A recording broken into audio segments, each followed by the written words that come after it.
Like most of you, I've got a bunch of WD-40 here. In fact, the WD-40 claims that 4 out of 5 U.S. households have WD-40 in the house. My guess is it's more than that. But what about WD-40? Where does it come from? What's it all about? Let's take a look. There's some controversy about just who invented WD-40. Now, if you go on WD-40's website, which I did, they credit the invention of WD-40 to a man named Norman Larsen. Norman Larsen was born in 1923. He founded a thing called the Rocket Chemical Company in San Diego. And in 1953, they invented WD-40. It turns out that the aerospace industry, people making missiles, wanted a rust inhibitor for these rockets. And that was what he was working on. Now, the name WD-40 means water displacement, so a rust inhibitor. And 40 is a reference to the number of trials that they made before they came up with something that worked. So it's water displacement 40, the 40th attempt. Now the controversy is this. There's a historian in the University of California in San Diego who claims that the actual inventor of WD-40 was a man named Ivar Norman Lawson. It's a very similar name.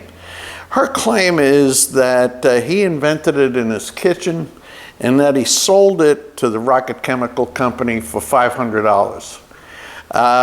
There is no way to confirm one way or the other. I tend to go with Norman Larsen. So, born in 1923, the invention was made in 1953, and it was immediately used in the aerospace business. WD-40 never patented their formula. And the reason they didn't is because to file a patent application, you have to disclose what's in it, and they wanted to treat it as a trade secret. So it's treated exactly the same as, say, the Kentucky Fried Chicken recipe. That's locked up in a safe, and indeed the WD-40 formula is locked up in a safe in San Diego.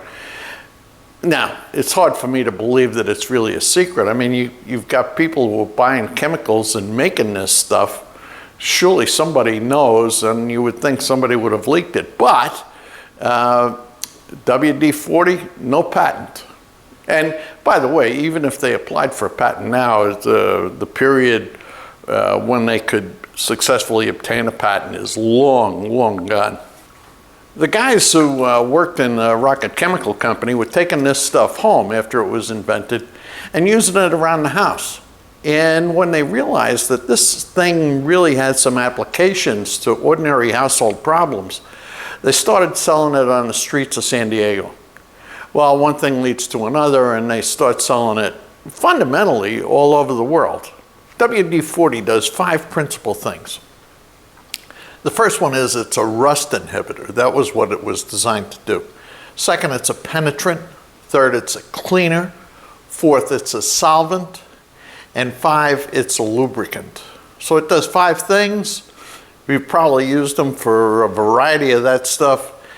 It does them all sort of okay, but none of them absolutely perfectly.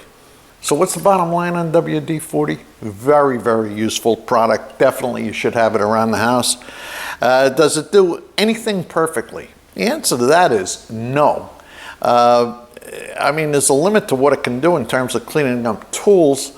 There's something goofy about the steel that's used in all the hand tools that all of us use. They're made in China, and I don't know what kind of steel they use, but it doesn't clean them up. It'll clean up some other steel stuff, but not that. I think for lubricating chains and locks and things like that, you really want to look for alternate lubricants like graphite, silicone, things that are dry, that last, that don't evaporate. But I think you absolutely and positively want to have WD-40 around the house. It's a great product.